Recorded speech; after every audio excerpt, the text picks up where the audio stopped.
உங்கள் பிசினஸ் உங்கள் ஏரியாவில் டெவலப் ஆகணுமா? இன்றைய விளம்பரப்படுத்துங்கள் சென்னை எக்ஸ்பிரஸ் நியூஸ் பேப்பரில்.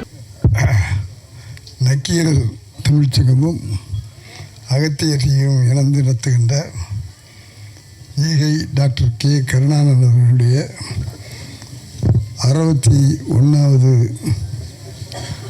பிறந்த நாளுக்கு எல்லாரும் வந்து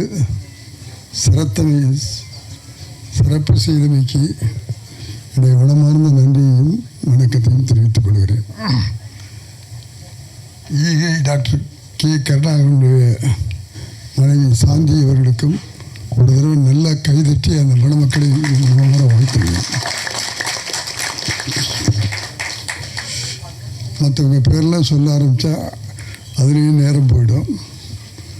ஆகவே எல்லாருடைய பேரையும் சொன்னதாக நினச்சிக்கிட்டு கலைஞர் அவர்கள் சொல்லுவார்கள், நான் பேரை சொல்ல விட்டுட்டேன்னு நினைக்காதீங்க, நான் பேர் சொல்லாமல் விட்டவங்கன்னா என் நெஞ்சில் இருக்காங்க அப்படின்னு கலைஞர் சொல்லுவார். கலைஞர் சொன்னதையே நான் இப்போ உங்களுக்கு திருப்பி சொல்லி, நான் சொல்லலேன்னு நினைக்காதீங்க, சொல்லாமல் இருந்தால் நீங்கள் எல்லாம் என் மனசில் இருக்கீங்க அப்படிங்கிற மகிழ்ச்சியோடு சொல்லிக்கொள்ள ஆசைப்படுறேன். கைதட்டு சத்தத்தையே காணுங்க. வேற ஒன்றும் இல்லை, எங்களுக்கெல்லாம் சினிமாக்காரங்க, இந்த சினிமாக்காரங்களுக்கு இந்த விசில் அடித்தா தான், சத்தம் போட்டால் தான் விழா நடக்கிற மாதிரியே தெரியும். இல்லாட்டா எங்களுக்கு விழா நடக்கிற மாதிரியே இருக்காது, இன்னமும் டல் அடித்து போன மாதிரி இருக்கும். ஆகவே கொஞ்சம் எழுந்திரிச்சு உட்காந்து ஐயாவை வாழ்த்துவதற்கு ஒரு முறை கைதட்டுங்க. மனமாக நல்லா அவர் வீட்டுக்கு போய் கேட்கணும். ஐயா கருணாகரன் ஐயனுடைய மனைவியும் அவரும் சேர்ந்து பல நல்ல காரியங்களை செய்துக்கிட்டு இருக்கிறாங்க. எனக்கு சமீபத்தில் தான் அவர் அறிமுகமானார். இங்கே தொகுத்து வழங்கிக்கிட்டு இருக்கிறாங்களே பொற்செல்வி அவர்கள் தான் என்னை அறிமுகப்படுத்தி வச்சாங்க. ராஜா அண்ணாமலை மன்றத்தில் அவருடைய 60வது ஆண்டு விழா நடந்தது, இசை நிகழ்ச்சியோடு நடந்தது. அந்த விழாவிலையும் நான் கலந்துக்கிண்டு அந்த மணமக்களை வாழ்த்தினேன். அதே போல் எப்போவும் சம்பாதிக்கிறவங்களுக்கு கொடுக்கணுங்கிற எண்ணம் வராது, சம்பாதிச்சு கொடுக்கணுங்கிற எண்ணத்தோடு வாழுகிற கருணாகரன் அவர்களுக்கு நம்முடைய மனமார்ந்த வாழ்த்துக்கள், பாராட்டுக்கள். அந்த நிகழ்ச்சியில் இசை நிகழ்ச்சிக்கு வந்தபோது நான் பார்த்துக்கிட்டே இருக்கிறேன். அங்கே பாடுறவங்க, அந்த இசையமைத்த அந்த குழுவினருக்கெல்லாம் பையிலிருந்து எடுத்து கொடுத்துக்கிட்டே இருக்கார். எதையை கொடுத்துக்கிட்டு இருக்காரு? பணத்தை கொடுத்துக்கிட்டு இருக்காரு. இந்த காட்சியை நான் எம்ஜிஆர் அவர்களிடத்தில் பார்த்துருக்கேன்.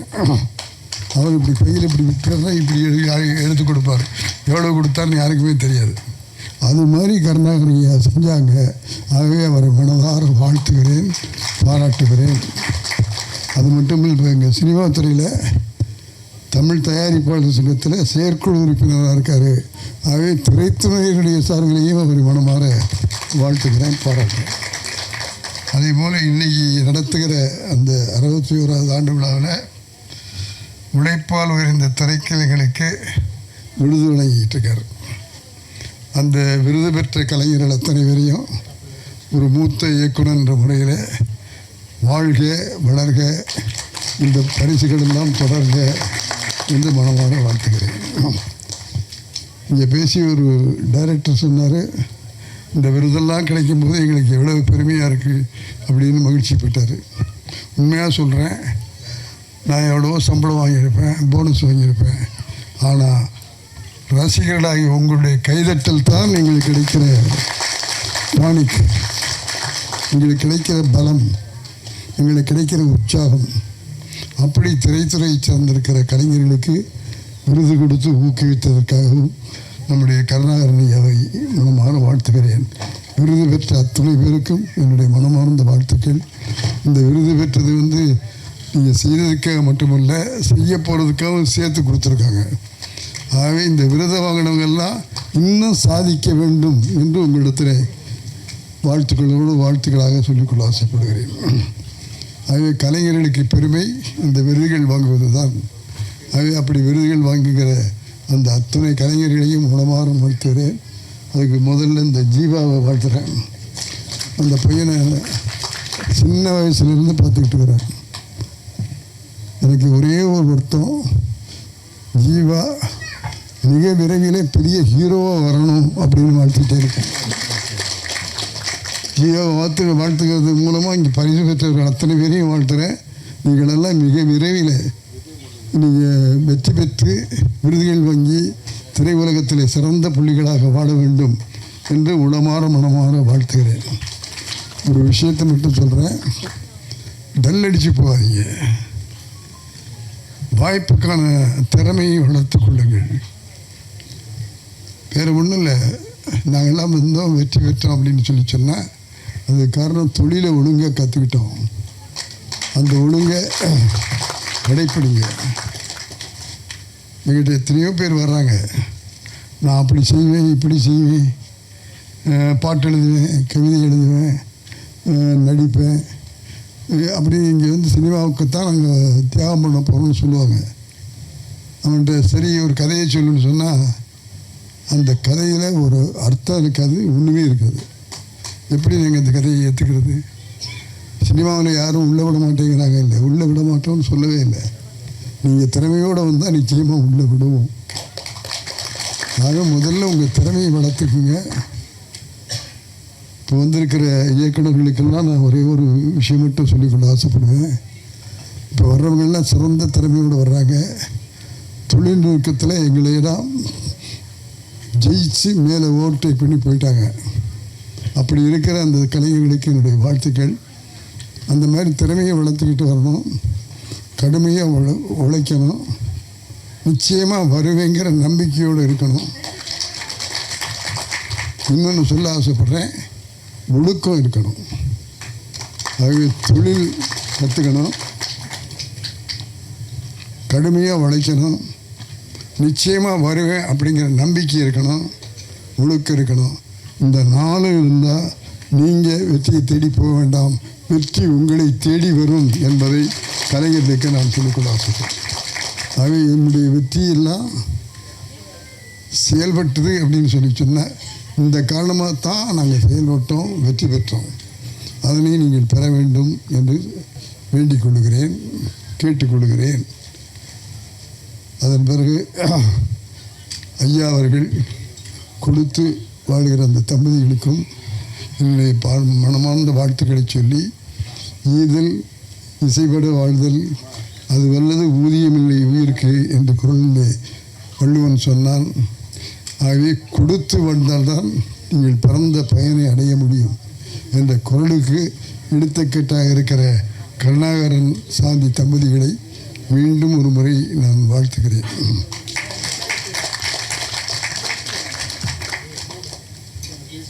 நான் பேசும்போது யாரையாவது குறிப்பிட்டு சொன்னால் தான் உங்களுக்கு ஒரு திருப்தி இருக்கும். நான் எல்லாம் பள்ளிக்கூடம் படிக்கிற காலத்திலேயே சினிமாவுக்கு தான் வருவேன்னு இருந்தேன். அந்த லட்சியத்தோடு தான் வாழ்ந்தேன். என்னுடைய ஆசிரியர் ஒரு மாணவனாக கேட்டுக்கிட்டு இருக்காரு, என்ன படிக்க போகிறேன், என்ன செய்ய போகிறேன்னு கேட்கும்போது ஒருத்தன் லாயர்னா, ஒருத்தன் வக்கீல்னா, ஒருத்தன் டாக்டர்னா, ஒருத்தன் இன்ஜினியர்னா. என்னுடைய டைம் வந்து என்னை பார்த்து கேட்டார் அவர், ரெவரண்ட் ஃபாதர் மச்சோட சமையான்னு பேர், முத்தராமன் நீ என்ன ஆகணும்னு நினைக்கிறேன்னு கேட்டார். சார்னு தயங்கினேன். ஏன் தயங்குற, எல்லோரும் சொன்னாங்களே நீயும் சொல்லு அப்படின்னு. நான் சினிமாக்காரன் ஆகணும். என்ன சொல்கிறேன், நான் சினிமாக்காரன் ஆகணும்னு. இங்கே வான்னு கூப்பிட்டாரு. சரியாக உதைக்க போகிறாரு அப்படின்னு அவர்கிட்ட போனேன். அவர் என்னை உதைக்கலை, என் முதுகில் தட்டி கொடுத்து, உனக்கு கலை ஆர்வம் இருக்கா? ஆமாம், இன்னமே பள்ளியில் நடக்கிற எல்லா நிகழ்ச்சியிலையும் உன்னை கலை உலகத்தில் பங்கு பெற வச்சு, நடிக்க வச்சு, கதை எழுத சொல்லி, இதெல்லாம் செய்யணும்னு ஆசிரியர்களுக்கு சொல்லி உன்னை நாங்கள் தயார்படுத்துவோம். ஆகவே உன்னுடைய எண்ணம் போல நீ சினிமாக்காரன் ஆகிறதுக்கு நாங்கள் வழிகாட்டுவோம்னு முதல்ல என்னை தட்டி கொடுத்தது அந்த ஆசிரியர். அதே மாதிரி உங்கள் எல்லாருக்குமே சொல்லிக்கொள்ள ஆசைப்பட்றேன், இங்கே இருக்கிற பெற்றோர்களுக்கு சொல்லிக்கொள்ள ஆசைப்பட்றேன். அந்த பிள்ளைகளுக்கு என்ன எதில் ஆசை இருக்குது, எதில் விருப்பம் இருக்குதுன்னு தெரிஞ்சுக்கிட்டு அந்த பிள்ளைகளை அந்த துறையில் செயல்பட வைப்பீர்களே ஆனால் நிச்சயமாக அந்த பிள்ளைகள் அதை நோக்கி வெற்றி பெறுவார்கள். அப்படி இல்லைன்னா வெற்றி பெற முடியாது. என்ன என் ஆசை டாக்டர் ஆகலை, ஆக நீ டாக்டருக்கு படி, நீ இன்ஜினியருக்கு படின்னு பிள்ளைங்களை கட்டாயப்படுத்தாதீங்க. பிள்ளைங்க விரும்புகிற விருப்பத்தோடு அந்த பிள்ளைங்களை வளர்த்திங்கன்னா அந்த பிள்ளைங்க நிச்சயமாக வெற்றி பெறுவார்கள். அந்த இளைஞர்களுக்கெல்லாம் நான் சொல்லிக்கொள்ள ஆசைப்படுறேன். எண்ணியது எண்ணியாங்கு எய்துவர், எண்ணியர் திணியராக அப்படின்னு வள்ளுவர் சொன்னான். நீ என்ன நினைக்கிறாயோ அந்த நினைக்கிற எண்ணத்தில், அந்த லட்சியத்தில் உறுதியாக இருந்து கடுமையாக உழைத்தால் அந்த வெற்றி ஒன்று நிச்சயம் தேடி வரும். இங்கே சினிமாவுக்கு வந்துட்டு உடனே வரலாம் நினைக்காத. நிச்சயமாக வர முடியும். எப்போ? அந்த உறுதி இருந்தால் வர முடியும், அந்த திறமை இருந்தால் வர முடியும், அந்த செயல்பாடு இருந்தால் வர முடியும். அதுக்கு நாங்கள்லாம் சாட்சி. ஆகவே அப்படி வர வேண்டும் என்று ஜீவா உட்பட அத்தனை கலைஞர்களையும் இசையமைப்பாளர்களையும் இங்கே வந்து விருது வாங்கிய அத்தனை பேரையும் நான் உளமாறு என்னுடைய வாழ்த்துக்களை சொல்லி அவர்களெல்லாம் வர வேண்டும் என்று வாழ்த்துக்கிறேன். அப்புறம் ஐயா அவங்க கருணாகரன் ஐயா அவங்க தொழிலதிபராக மட்டும் இல்லாமல் சமூகத்துக்கு சேவை செய்கிற ஒரு மனிதனாக இருக்கிறார் என்பதற்காக அவரை நான் மனமாற உளமாற பாராட்டுகிறேன். அவர் மட்டும் பாராட்டினா பத்தாது, ரகசியமாக யாருக்கும் ஒன்றும் தெரியாமல் வீட்டில் உட்காந்து அவருக்கு பக்கபலமாக இருக்காரே அவங்களுடைய மனைவி அவங்க சாந்தி அவர்கள். ஏன்னா வெற்றி யார்கிட்ட இருக்கு? இங்கே கவிஞர் உட்காந்து சிரிச்சுக்கிட்டு இருக்கிறாரு. நாளைக்கு நம்ம படமெல்லாம் நிச்சயமாக தினத்தந்தியில் வரும். ஏன்னா ஐயா இருந்தாருன்னா தினத்தந்தியில் அந்த போட்டோ மறுநாள் காலையிலேயே வந்துடும். ஆக அவருக்கும் ஒரு முறை கைதட்டி மனமாற வாழ்த்துக்கள். எந்த டென்ஷனில் வந்திருக்காரு தெரியுமா? 4ஆம் தேதி தேர்தல் முடிவு வரப்போகுது, ஜட்ஜ் ஐயா இருக்காங்க. ஆகவே மக்கள் எல்லாம் என்ன தீர்ப்பு வழங்க போகிறாங்கிறது காத்துக்கிட்டு இருக்கிற சூழ்நிலையில் அவர் இங்கே வந்திருப்பதற்காக என்னுடைய மனமார்ந்த வாழ்த்துக்களை அவருக்கு நான் தெரிவிச்சுக்கிறேன். அவர் திராவிட முன்னேற்ற கழகத்துடைய தூண், அந்த தூணுகளில் அவரும் ஒருத்தர். ஆகவே அவருக்கும் நம்முடைய மனமார்ந்த வாழ்த்துக்களை சொல்லிக்கொள்ள ஆசைப்படுகிறேன்.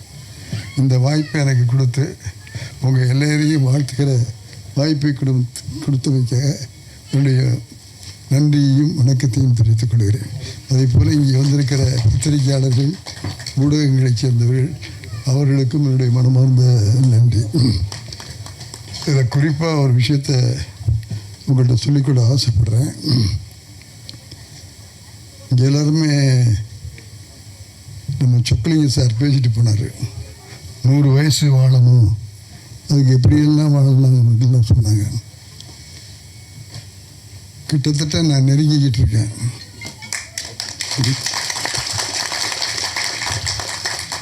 எனக்கு இப்போ வயசு 92. கைதட்ட மாட்டீங்களா? அவர் சொன்ன வயசுக்கு இன்னும் 8 ஆண்டு தான் பாக்கி இருக்கு.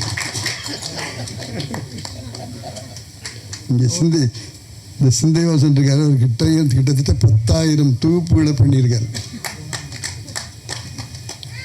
மொத்தம் அந்த மாதிரி உறுதியாக இருந்தால் எதையும் செய்ய முடியும். ஆகவே நான் வந்து டைம் எடுத்துக்கலாமா? நான் வந்து ஏவிஎம்மில் சேர்ந்து எடிட்டிங்கில் அப்ரெண்டிஸாக சேர்ந்து அப்புறம் அசிஸ்டன்ட் டைரக்டர் ஆகி அதன் பிறகு டைரக்டர் ஆகி இப்போது நான் 77 படங்களை இயக்கி இருக்கிறேன். அது அண்ணன் சிவாஜி அவர்கள் நடித்த 3 படங்கள், கமலஹாசன் அவர்கள் நடித்த 10 படங்கள், சூப்பர் ஸ்டார் ரஜினிகாந்த் அவர்கள் நடித்த 25 படங்கள். ஆக மொத்தத்தில் 77 படங்களை இயக்கியிருக்கிறேன்.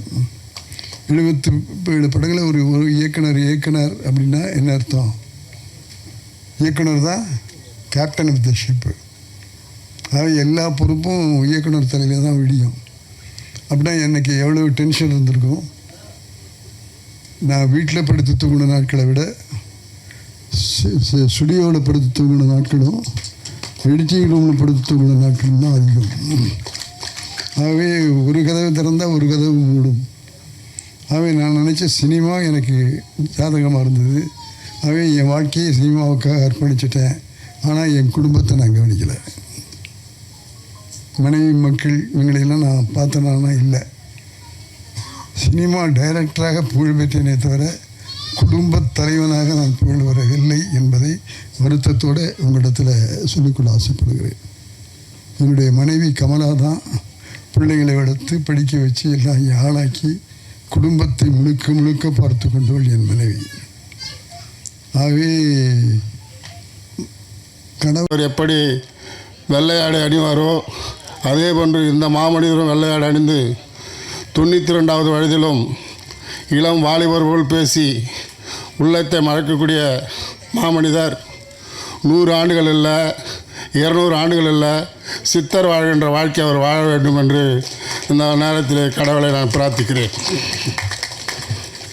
அதே போன்று இந்த நிகழ்ச்சிக்கு உறுதுணையாக இருக்கும் விஜயமுரளி அவர்கள் எங்கள் சங்கத்தினுடைய மாநில துணைத் தலைவராகவும் பிஆர்ஓ சங்கத்தினுடைய நிறுவனத் தலைவராகவும் சினிமா துறையில் பல நிகழ்ச்சிகளுக்கெல்லாம் சிறப்பு விருந்தினர் அழைத்து காட்டியிருக்கும் அன்பு அண்ணன் சினிமா துறைக்கு என்னை அறிமுகப்படுத்துவமான விஜயமுரளி அவர்களுக்கும் என்னுடைய வாழ்க்கை வரலாறை புத்தகமாக எழுதி உடல்நலம் குன்றியிருந்தாலும் என்னுடைய தம்பிக்கு இந்த புத்தகத்தை நான் எழுத வேண்டும் என்று உணர்ச்சி வசப்பட்டு இந்த புத்தகத்தை எழுதி முடித்து தள்ளாடியே கொண்டு இந்த மேடைக்கு வந்து புத்தகத்தை வெளியிட்டு அமர்ந்திருக்கும் காந்தி அண்ணன் அவர்கள், முன்னாள் முதலமைச்சர்கள் திரு கருணாநிதி, ஜெயலலிதா, எம்ஜி ராமச்சந்திரன் போன்ற உயர்ந்த மாமனிதர்களுக்கு புத்தகங்களை எழுதி வெளியிட்டு 100கணக்கான புத்தகங்களை வெளியிட்டிருக்கிறார். அப்படி ஒரு மாமனிதர் என்னையும் ஒரு மனிதனாக மதித்து இப்படி ஒரு புத்தகத்தை வெளியிட்டு நான் பிறந்த கிராமத்தில் இருந்து இன்று இந்த மேடையில் பேசுகின்ற நாள் முதல் அந்த புத்தகத்தில் குறிப்பிட்டிருக்கிறார். அவரை எங்கள் குடும்பத்தின் சார்பாகவும் இங்கே உங்கள் சார்பாகவும் அவருக்கு கோடான கோடி நன்றி கடன் பட்டிருக்கிறேன். காரணம், பள்ளி புத்தகத்தையே நான் எடுத்து செல்லாத ஒருவன் எனக்கும் ஒரு புத்தகம் எழுதி அந்த புத்தகத்தை இந்த மேடையில் வெளியிட்டிருப்பது அளவு கடந்த மகிழ்ச்சி. காரணம், எங்கள் குடும்பத்தாரும் இந்த நிகழ்ச்சிக்கு வருகை தந்திருக்கிறார்கள். என் மனைவி, மகள், மகன், பேத்தி, பேரன், அக்கா, தம்பி, தங்கச்சி இவர்களையும் அந்த புத்தகத்தில் நான் குறிப்பிட்டிருக்கிறேன். இன்று நான் இந்த உயர்ந்த இடத்திற்கு உயர்ந்த இடம் என்று சொல்வதற்கு ஒன்றுமில்லை. உழைப்பால் உழைத்து கொண்டிருக்கிறேன், மேலும் உழைத்து கொண்டே இருப்பேன். அதனால் இந்த தொழிலாளர் தினம் ஒரு அற்புதமான தினமாகும். இந்த நேரத்தில் இந்த மேடையில் அமர்ந்திருக்கும் போற்றுதல் உரிய பெண்மணி தின உரிமை பத்திரிகை ஆசிரியரும், எங்கள் நிகழ்ச்சி, என்னுடைய நிகழ்ச்சி எந்த நிகழ்ச்சியாக இருந்தாலும் எந்த சூழ்நிலையிலும் காலதாமதமாக இருந்தாலும் நிகழ்ச்சியிலே கலந்து கொண்டு என்னை உற்சாகப்படுத்துகின்ற ஒரு மாபெரும் பெண்மணி கல்பனா அவர்களையும், அதே போன்று அகத்தியர் டிவி அருமையான தன்னுடைய சொற்பொழிவால் நமக்கெல்லாம் ஆசீர்வாதம் வழங்கி அமர்ந்திருக்கும் சகோதரிக்கும், இங்கே வந்திருக்கும் ஊடகர்களுக்கும், டிவி தொலைக்காட்சி நிறுவனத்திற்கும் மற்றும் என்னோடு பணியாற்றும் சங்க உறுப்பினர்களுக்கும் கோடான கோடி நன்றி கடன் பெற்றிருக்கிறேன். அதேபோல் என் குடும்பத்தாரும் எனக்கு உறுதுணையாக இருந்து செயலாற்றிய என்னுடைய சகோதரிகளுக்கும், எங்கள் குடும்பத்தில் நாங்கள் 8 பேர். அண்ணன் பெயர் குப்பன், இன்னொரு அண்ணன் பெயர் பன்னீர், அக்கா பேர் மீனா, இன்னொரு அக்கா பேர் மலர்விழி, தம்பி பேர் மனோகரன், தங்கை பேர் மகேஸ்வரி, மனைவி பேர் சாந்தி, மகன் அனிதா, மகள் அருண்குமார். இப்படி என்னுடைய பிள்ளைகள், மருமகள் ஸ்ரீநித்யா போன்றவர்களெல்லாம் உறுதுணையோடு தான் இந்த சிறப்பான நிகழ்ச்சிகளெல்லாம் நடைபெற்றிருக்கிறது. அதோடு இல்லாமல் என்னை சார்ந்த நண்பர்கள், உறவினர்கள் ஊக்குகின்ற விதத்திலே என்னால் இயன்ற உதவிகளை செய்து வருகிறேன். அதன் அடிப்படையிலே ஐயா நீதிபதி அவர்கள் மன்னித்து கொள்ள வேண்டும். ஒரு 10 நிமிடம் நான் காலதாமதம் ஏற்படும். என்னுடைய சங்கத்தில் பணிபுரியும் நிர்வாகிகளுக்கு இயக்குனர் சிறகுமும் நீதிபதி ஐயா அவர்களும் விருது கொடுத்துவிட்டு நீங்கள் நிறைவுரை ஆற்ற வேண்டும் என்று கேட்டு விடைபெறுகிறேன். முதலாவதாக விருது பெறுபவர் ஜெயச்சந்திரன், சங்கத்தினுடைய மாநில செய்தி தொடர்பாளர் மற்றும் நிகழ்ச்சி சங்கத்தினுடைய கௌரவ ஆலோசகர் அவர்களை அன்போடு மேடைக்கு அழைக்கிறோம். அவருக்கு விருது வழங்கி கௌரவம் செய்கிறார் நீதியரசர் அவர்கள். பரவாயில்ல, கொடு மாற்றிக்கலாம். ஒரு சாலில் ஒரு பொக்கு, ஒரு சீல்டு. ஐயா வாங்க. அந்த சைடு அருண் விட விட சீக்கிரம் வாங்க. ம் கொடுங்க கொடு. இல்லை இல்லை, அவங்க நீதி கொடுங்க.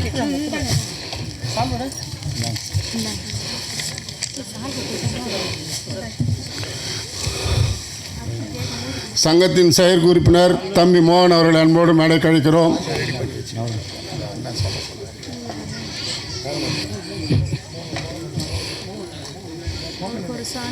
Bouquet shield.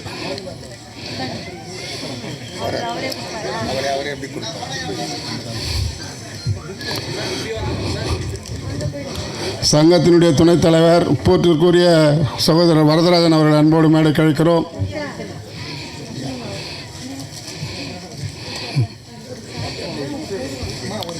இளம் இயக்குனர் அருண்குமார் என்னுடைய மகன், சங்கத்தினுடைய இளைஞரணி செயலாளர் அவர்களை அன்போடு மேடை கழிக்கிறோம். போங்க, குயிக்காக போங்க.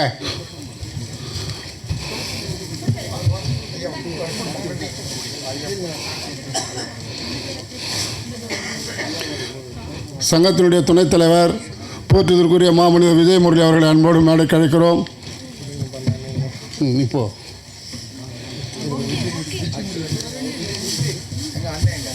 பொக்கே சால்வாங்க இருக்கப்பா. இந்த விஜயமுரளி கொடுமா, இந்த விஜயமுரளி கொடு கொடு.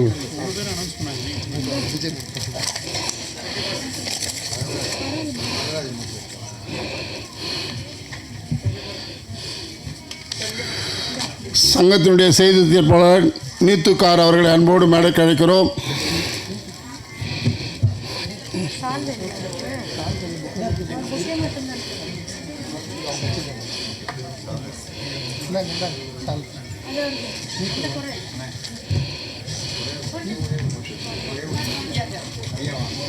இது நீத்துக்கு நீத்து கொடு.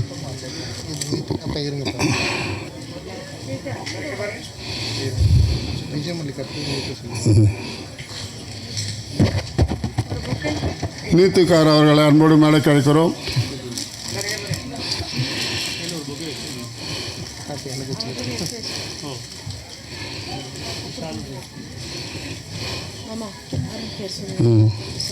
இளம் இயக்குனர் என்னுடைய மகன் அருண்குமார் அவர்களை அன்போடு மேடைக்கு அழைக்கிறோம்.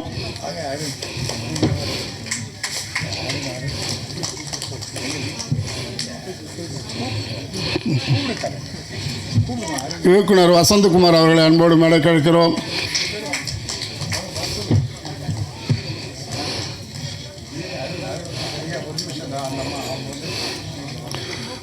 அருண்குமார் மனைவி ஸ்ரீநிதி அவர்களை அன்போடு மேடைக்கு அழைக்கிறோம்.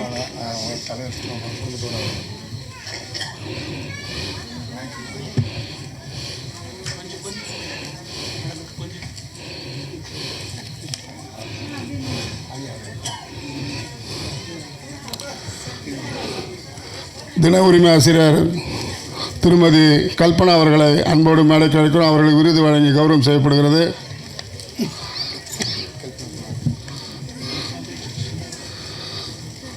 மாநில துணைத் தலைவர் தம்பி கோவிந்தராஜ் அவர்களை அன்போடு மேடைக்கு அழைக்கிறோம்.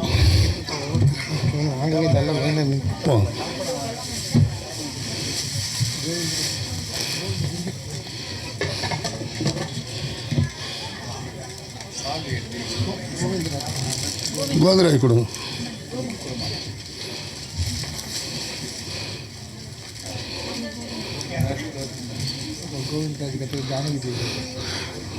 ஜானகி தேவி அவர்களை அன்போடு மேடைக்கு அழைக்கிறோம்.